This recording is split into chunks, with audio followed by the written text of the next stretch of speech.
L'entreprise, le podcast qui partage le ressenti des jeunes face à leurs projets d'entrepreneuriat. Un podcast présenté par Manon.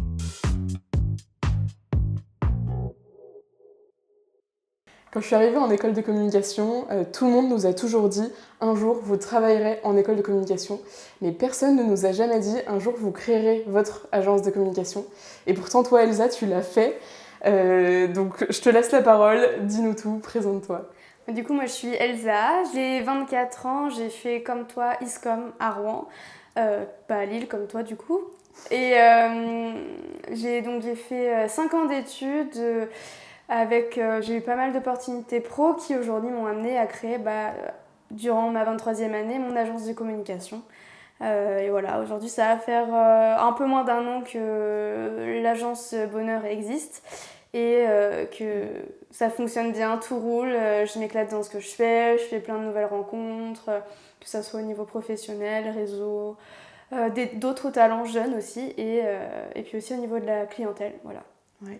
Trop bien, c'est fou, à 23 ans, tu as créé ton agence, directement en sortie d'école du coup. T'es pas passée par l'étape salariée dans une boîte standard ? Non. En fait, quand j'étais étudiante, j'ai cumulé, du coup, on a les stages, et le contrat d'alternance qu'on a généralement quand on est en école de com. J'avais fait quelques petits CDD en communication comme des jobs étudiants finalement, mais je ne suis jamais passée par la case salarié. C'était ce qui était prévu initialement et finalement une opportunité s'est présentée.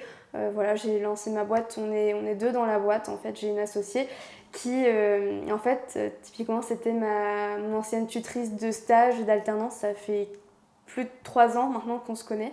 Elle a un peu moins du double de mon âge, mais pour autant on s'est associés et on a créé Bonheur toutes les deux. Voilà, une opportunité, je sais pas si je l'aurais fait toute seule. C'était une idée que j'avais en tête, peut-être en tant que freelance, juste pas en tant que société, agence de com. Et peut-être que je l'aurais fait, mais dans 5-10 ans. Mais pas aujourd'hui. Mais finalement, je regrette pas. On m'a poussée à le faire. Trop bien. On m'a dit que je pouvais le faire et j'ai saisi l'opportunité. Trop bien.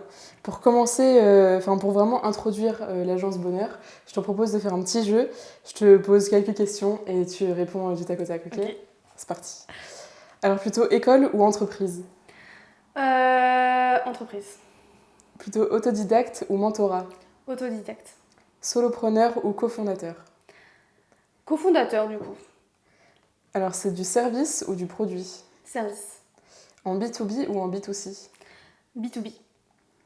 Plutôt une expansion locale ou internationale ? Locale et peut-être qu'on aura d'autres opportunités plus tard pour l'international. Ouais. T'es en business model récurrent ou en one shot ? Ok, alors là j'ai pas le... Alors voilà, le feeling c'est que je me suis pas penchée là-dessus. Ton business plan est en modèle récurrent ou en one shot ? J'ai les deux. Okay. 50-50. Et tu fais ça pour l'argent ou la mission ? Pour la mission, et puis après si je peux vivre de ma passion finalement, ça se rejoint. Ouais, carrément. Bah écoute, merci. C'était une belle introduction pour introduire Bonheur. Et donc tout à l'heure du coup tu disais que finalement c'est une opportunité que tu as saisie. Donc c'était pas du tout une ambition pour toi de créer une agence de communication à la sortie d'études, ou comment ça s'est passé ? Quel type d'enfant tu étais ? Est-ce que toi tu t'es toujours dit ouais, je veux trop être chef d'entreprise ? Comment est-ce que ça s'est déroulé un peu au fil du temps ? Je pense que ça découle d'un premier temps de ma personnalité.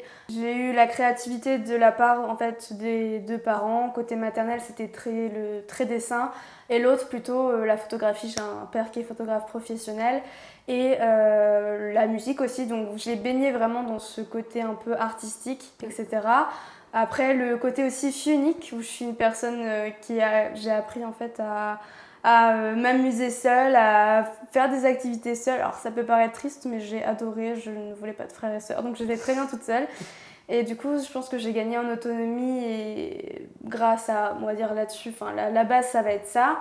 Après, en grandissant, j'ai trouvé ma voie, la communication. J'ai tout de suite, au départ, je ne savais pas ce que je voulais faire, mais dès que je suis arrivée dedans, j'ai compris que c'était ça qu'il fallait que je fasse. On m'a toujours dit, du coup, comme tu es créative, tu parles bien, tu es à l'aise. Ouais.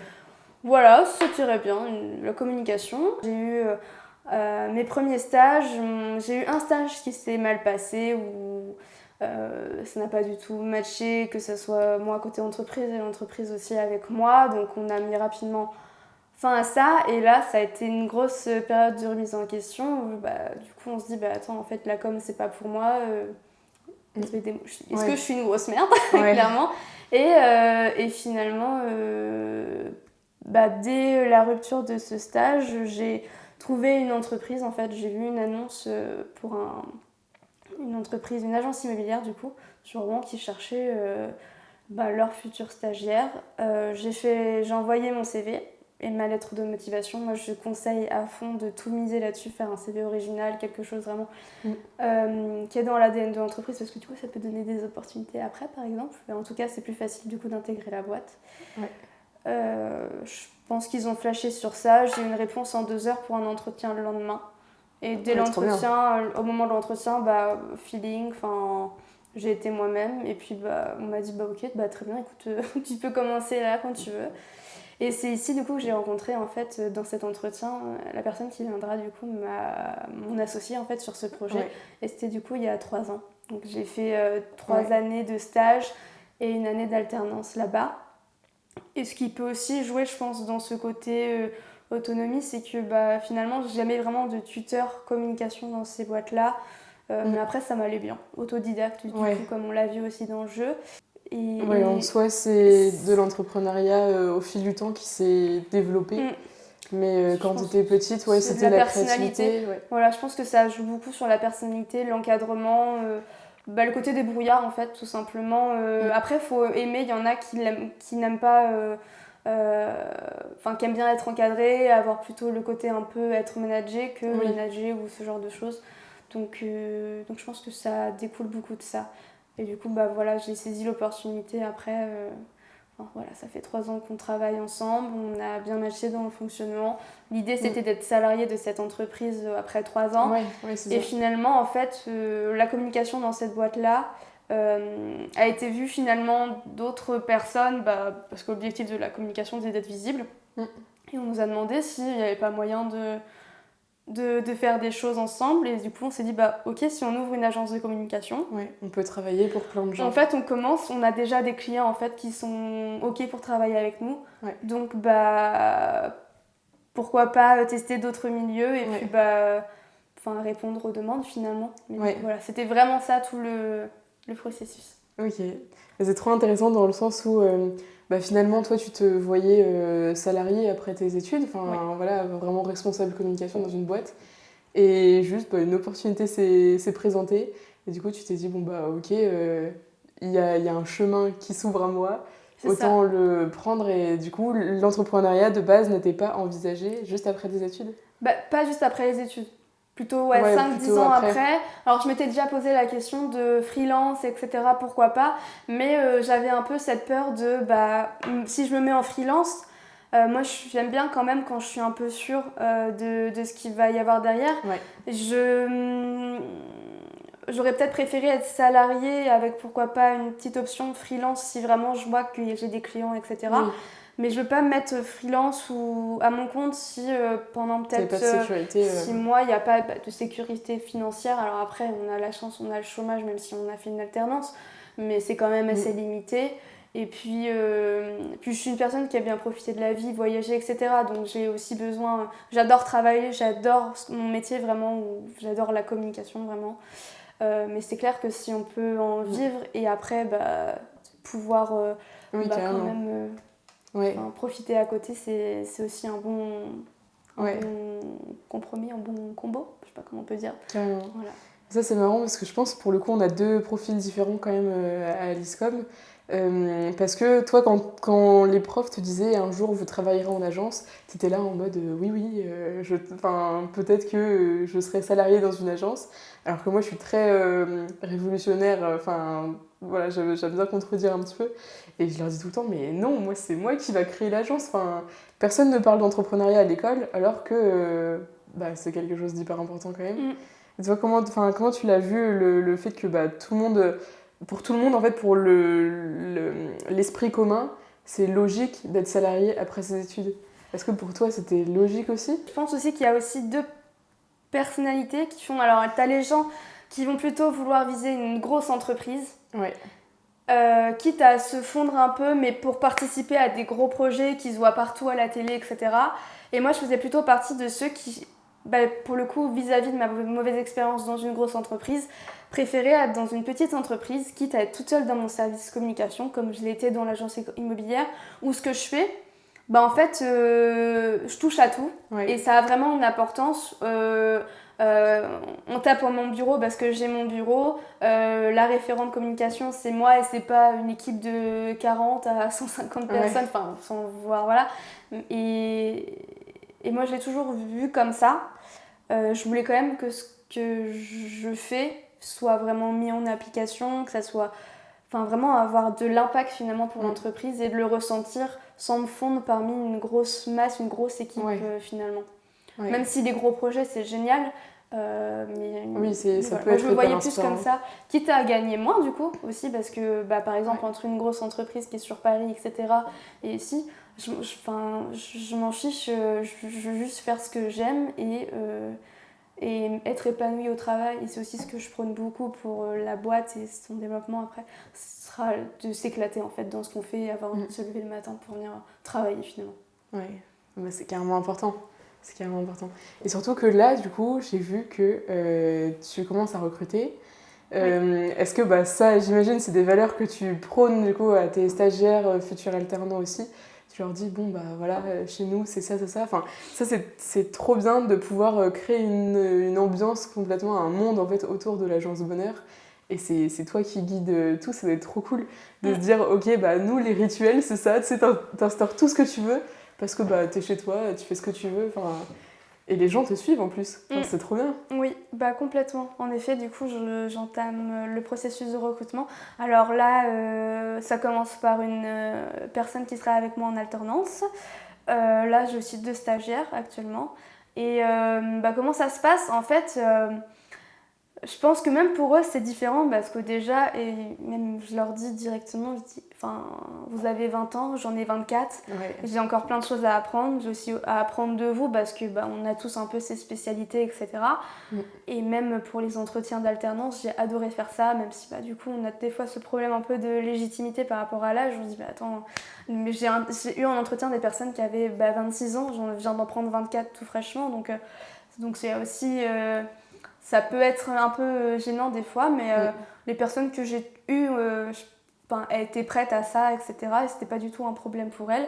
Après, au niveau de ce que je leur dis, moi, je sais très bien, en fait, vis-à-vis des mauvaises et des bonnes expériences que j'ai eues, à peu près ce que les gens aiment avoir en entreprise. Je sais du coup ce que les personnes à peu près attendent, même si on n'a pas forcément les mêmes critères. Et typiquement, à chaque fois que, par exemple, pour les 13 entretiens que j'ai passés pour une alternance, je leur disais bien, en fait, je sais très bien que quand on fait un entretien, on se prépare à avoir les bonnes réponses. Et là, je leur disais vraiment, quand je vous demande, par exemple, qu'est-ce qui te plaît le plus et dans quelle mission tu te vois le plus, je m'attends pas à ce que tu me dises dans tout. C'est pas vrai, on a forcément des choses qu'on préfère et des choses qu'on aime moins. Et du coup, ils étaient honnêtes et je leur disais après, en fait, moi, l'objectif, c'est d'avoir quelqu'un qui fait ce qu'il fait. Moi, je peux faire tout. Si demain, la personne, elle est plus graphisme, et ok, tu fais ça, il n'y a pas de souci. Si c'est ce qui te fait vibrer, c'est très bien. Et moi, je me mets sur autre chose, puis on travaille un peu de temps en temps aussi. C'est vraiment ça, que la personne se lève le matin, elle a envie de venir dans l'entreprise, de bosser, même s'il y a des projets des fois on est un peu moins emballé, c'est comme ça, c'est le monde du travail. Mais voilà, même pareil pour les stagiaires, c'est ce que je disais, vous êtes là pour apprendre. Après, il faut quand même prendre en compte que du coup je suis assez jeune, je dois apprendre aussi à manager. C'est des choses dues à l'âge qui sont un peu plus compliquées à apprendre, donc j'essaye d'intégrer je suis en processus de recrutement pour intégrer un réseau d'entrepreneurs sur la région. C'est un truc national, mais voilà. Donc ça peut être cool pour se former là-dessus, etc., rencontrer du monde. Mais voilà, je pense que c'est la grande question, ça va être apprendre à manager. C'est ça, parce que finalement, on ne l'apprend pas forcément à l'école. Non. Et c'est pas inné pour tout le monde. Le fait de gérer plein de choses en même temps, gérer une entreprise, c'est pas rien. Il faut gérer une équipe après. faut gérer tous les clients. Enfin, en vrai, c'est beaucoup de gestion, d'administration aussi, d'organisation. Je vois là, dans ton bureau, du coup, tu as plein de petits post-it, des choses à faire et tout. Et tu vois, chacun a son organisation. Il faut trouver des personnes qui ont à peu près la même orga que toi. Ça, c'est pas évident, en vrai. C'est pas inné pour tout le monde. Et surtout, le fait de manager une équipe, genre, tu leur dis quoi? Bah ouais, faut faire ça, faut faire ça. Comment tu fais ça? C'est compliqué, et puis du coup là je l'apprends avec les stagiaires. Alors j'ai déjà accompagné une stagiaire auparavant en tant que stagiaire moi-même, et ça s'était très bien passé parce que c'était une personne qui elle était assez autonome, donc après tu encadres, tu dis ok là tu peux te mettre sur ça, et au bout d'un moment la personne elle prend un peu en autonomie, même si on travaille vraiment en duo. Là j'ai 2 stagiaires en même temps qui sont arrivés en même temps. C'est aussi un challenge parce que du coup quand il y en a un qui est sur un truc, moi il faut que j'avance aussi sur mes trucs, et que l'autre le second soit aussi sur quelque chose. Pour le coup ça demande énormément de réflexion et d'organisation parce que encore une fois là ce sont des personnes qui sont en apprentissage, donc c'est normal, ils ont des choses à apprendre, ils savent pas tout faire, et du coup il faut les encadrer. Après l'objectif c'est du coup quand tu recrutes un CDD, un CDI, peu importe, c'est des personnes qui sont censées être peut-être un petit peu encadrées au départ, le temps d'être bien guidées dans la boîte, qui sont censées prendre en autonomie. Donc je pense que limite c'est plus compliqué d'avoir quelqu'un qui est en apprentissage, que ça soit stagiaire ou alternant, que ensuite. Et ça demande aussi du temps. Et après niveau orga, moi j'ai fait un planning visuel que je change tous les jours un petit peu pour qu'ils puissent avoir une trame tous les deux de ce qu'ils vont faire, ce qu'ils font aujourd'hui, ce qu'ils font demain. Après c'est flexible, chacun sa vitesse aussi. S'il y en a qui est super efficace, il avance sur autre chose, puis voilà. Parce que du coup t'as la position de je suis leur collègue aussi, parce que vous travaillez dans le même bureau, vous travaillez ensemble, et en même temps faut du résultat à la fin parce que t'es la tête de la boîte, tu vois. Je suis leur collègue, mais je suis aussi surtout comme la supérieure, la personne qui est là pour les guider. C'est pas parce qu'on a le même âge que je suis ta copine ou ce genre de choses. C'est ça, ça va être compliqué c'est cette barrière qui est un peu plus compliquée. Alors, moi, il n'y a pas de souci, on parlait vraiment bien, etc. Peu importe la personne, encore une fois, on a le même âge, on a des sujets en commun. Mais malgré tout, si demain j'ai quelque chose à te dire parce que je suis pas super contente d'un comportement, d'une façon d'agir ou quoi, faut qu'ils l'entendent. Voilà. Mais ça, c'est faire preuve d'une énorme maturité, parce qu'il faut vraiment faire la part des choses entre, ok, on s'entend trop bien, et en même temps, faut pas recruter tes amis non plus, tu vois. Faut pas que tes futurs stagiaires, futurs alternantes deviennent vraiment tes potes. Et en même temps, faut être sympa quand même pour qu'ils kiffent le travail et pour qu'ils restent après dans la boîte. La limite est très fine, et malheureusement, c'est l'âge aussi qui fait beaucoup. C'est ça. C'est ça, parce que quand t'as un tuteur 50 balais ou quoi... la question se pose pas, en fait. Non, c'est pas ma copine, on n'a pas la même vie, on n'a pas le même quotidien, etc. Alors, je peux très bien t'entendre. On aurait pu parler d'amitié aussi qui peut s'installer, je sais pas, j'en sais rien ce qui se passera après avec les futurs stagiaires ou même alternants, mais ça peut se faire, mais au travail, il faut quand même accepter ce côté hiérarchie quand même, malgré tout. Encadrement qui peut être compliqué à instaurer en effet. J'ai jamais eu besoin de dire des choses négatives ou quoi. Je peux dire écoute ça peut-être pas comme ça et tout, mais j'ai jamais eu de problème de comportement ou de choses où vraiment là je suis désolée mais je peux pas accepter, ça passe pas avec moi quoi. Non, j'ai jamais eu besoin encore. Et tu redoutes un peu le moment où ça va arriver ou pas? Parce que ça va forcément arriver en vrai. Oui. J'ai déjà des fois je vois typiquement un stagiaire qui est un peu trop sur son téléphone. Alors j'ai rien contre être sur son téléphone parce que moi-même le téléphone c'est le prolongement de mon bras clairement. Les réseaux sociaux, on est hyper connectés, dès qu'on a une notification pour un client ou quoi je regarde, mais faut arriver à être productif malgré tout. Même si t'es en stage, typiquement faire une story ça prend pas une après-midi. Il y a des choses, il y a des... Mais il faut que j'arrive à... Pour le coup, ça prend plusieurs jours avant de faut être diplomate aussi en vrai. Oui, voilà, c'est ça. C'est plutôt ça. Mais il faut que j'arrive à dire les choses sans faire trop... en sachant que moi, je me considère comme une gentille, je me vois très mal être sévère. Donc, Et ça, malheureusement, il n'y a pas d'école de... s'il y a des écoles de diplomatie. De management, je pense que tu as des écoles... Après, je sais pas, dans gestion management d'entreprise, mais je sais pas si tu fais vraiment des cours pour manager des équipes ou quoi. c'est ce qu'on peut avoir éventuellement à l'école en gestion de projet ou quoi.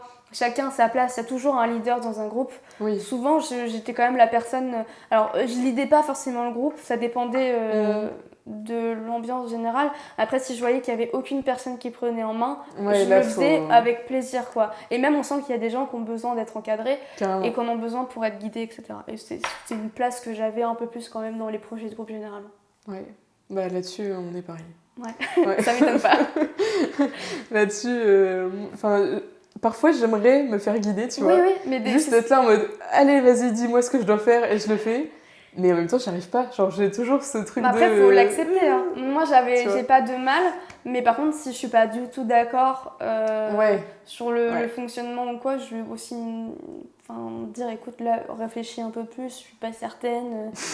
Réfléchis un peu toi, plus. tout seul. Non, mais parce qu'il y a des fois, tu te retrouves avec des personnes qui ont une idée en tête. Ouais, et c'est ça. Et qui veulent la faire en tout le groupe, alors que le groupe, au final, c'est des suiveurs, donc ils s'affirment pas trop. Et je vais plutôt dire quand je suis pas d'accord. Mais c'est bien aussi des fois d'apprendre à se laisser guider. C'est plus compliqué de lâcher prise des fois, mais... Ouais, limite pour des profils un peu entrepreneuriaux, c'est plus compliqué de lâcher prise que vraiment de guider les personnes et de dire ok, il faut que tu fasses ça, d'être un peu plus autoritaire aussi. Parce que finalement, ça, c'est vraiment inné pour le coup. Enfin, je sais pas trop quelle est ta position, tu vois, sur l'entrepreneuriat. Est-ce que c'est inné ou pas ? Est-ce que ça se développe au fur et à mesure du temps ? Je pense que ça se développe. Mais je pense que ça, comme je l'ai dit, ça dépend de comment t'as grandi, etc. Ouais, c'est ça. T'as peut-être des prédispositions. Du coup, je t'ai dit, ça fait 10 ans qu'on se connaît. T'as commencé à toucher un appareil photo. Après, t'as appris à guider des gens, à t'intéresser plus à ça. Je veux dire, je sais pas si à 8 ans... Tu t'étais dit ça ? Moi, je me suis retourne toujours le podcast, dit... alors du coup, non. Non, mais pas de soucis, pose-moi des questions, c'est un échange. J'adore. Non, pour le coup, en vrai, moi, je me suis toujours dit, je veux être chef d'entreprise, mais je savais pas de quelle entreprise. Moi, non. Vraiment pas. Ah ouais ? Ah non, je me suis jamais dit, je vais être chef d'entreprise. Tu vois, vraiment, tu m'aurais dit, il y a 3 ans, tu vas monter ton agence de com, même il y a 2 ans. Il y a 2 ans, je me serais dit, bon... Ok, peut-être dans 5 ans. Ouais. Mais il y a 3 ans, il y a 5 ans, bref, quand j'ai commenté la com, jamais de la vie. Et pourtant, moi, ça m'a pas étonnée quand tu me l'as dit. On a déjà parlé avec Priscilla, du coup, mon associée, d'où on se voyait dans 5-10 ans, etc. Et on a déjà évoqué le fait d'avoir des clients parisiens, etc., une grosse équipe et tout. Mais des clients parisiens, pas... Moi, ça me ferait chier de déménager à Paris. Hein. Franchement, je me vois déjà pas être moi à Paris. Après, en même temps, pourquoi Paris ? Pourquoi Paris, le centre de tout ? On pourrait avoir une giga grosse agence, sûrement, tu vois. Et pour autant, Rouen-Paris, c'est pas loin, donc on peut avoir des clients parisiens. Enfin, bref, il y a tellement de possibilités. Même, typiquement, le nombre d'agences qu'il y a dans la région... Après, c'est aussi un truc qu'on en parlait, c'est que moi je vois pas les gens comme de la concurrence directe, etc. Chacun ses talents, chacun ses clients, etc. Mais ça m'embêterait d'arriver en conflit, à être en mode guéguerre, à essayer de travailler avec telle personne, enfin bref, voilà, je veux pas en arriver là, je préfère que les gens voient Bonheur comme une agence qui donne le bonheur. Le bonheur, la spontanéité. Qu'ils prennent contact avec nous parce qu'ils aiment bien ce qu'on fait, etc. Plutôt que courir après les clients, etc. J'avais juste une dernière question pour conclure l'épisode.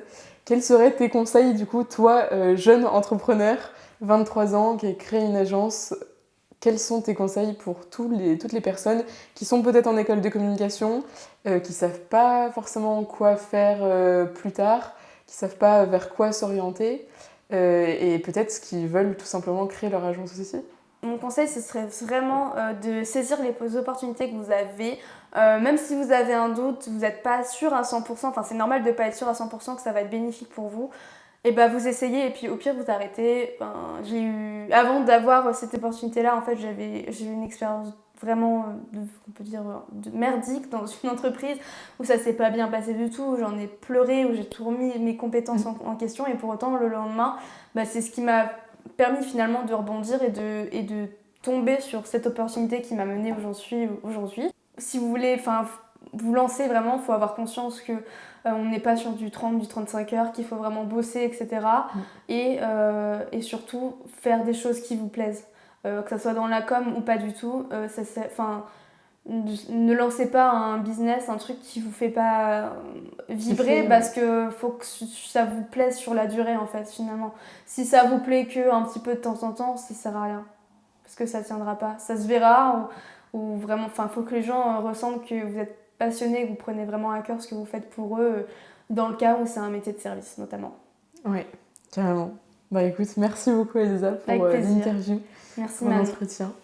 Mais non, trop cool. Bah oui, c'est sûr, faut juste se faire kiffer en vrai. Ouais, c'est ça. Et de toute façon, quand on est passionné, on est aussi passionnant. C'est ça, enfin, et moi, les gens le ressentent. Ouais, c'est ça. Vraiment, c'est quelqu'un de passionné devient automatiquement passionnant quand tu parles avec lui parce qu'il est passionné, tu vois. Et c'est carrément une boucle infinie en vrai. Parce que quelqu'un de passionnant peut te faire devenir passionné. Enfin, tu vois, genre... Ouais, je vois. Mais oui, complètement. Bah, les clients le ressentent. Ou alors, après, ça dépend. En fait, vous attirez aussi les clients que... En fonction de la votre personnalité attirera un certain type de clients. Moi, je sais que j'ai que des clients qui sont aussi passionnés par leur métier et qui aujourd'hui me le rendent et même me font des retours où, même si du coup je suis jeune, ils sont très contents du travail qui est effectué et c'est aussi ce qui permet de continuer à travailler avec eux au fil des mois, au fur et à mesure du temps. Et du coup, voilà. Ouais. Ok, trop bien. Merci beaucoup Elsa. Merci beaucoup à toi. À bientôt. C'était vraiment un plaisir. C'était un bonheur finalement. Un petit bonheur. On reviendra. Je voulais trop casser un jeu de mots et depuis tout à l'heure je cherche un jeu de mots. Voilà, tu l'as calé. Voilà, c'était un pur bonheur vraiment. Merci. Merci.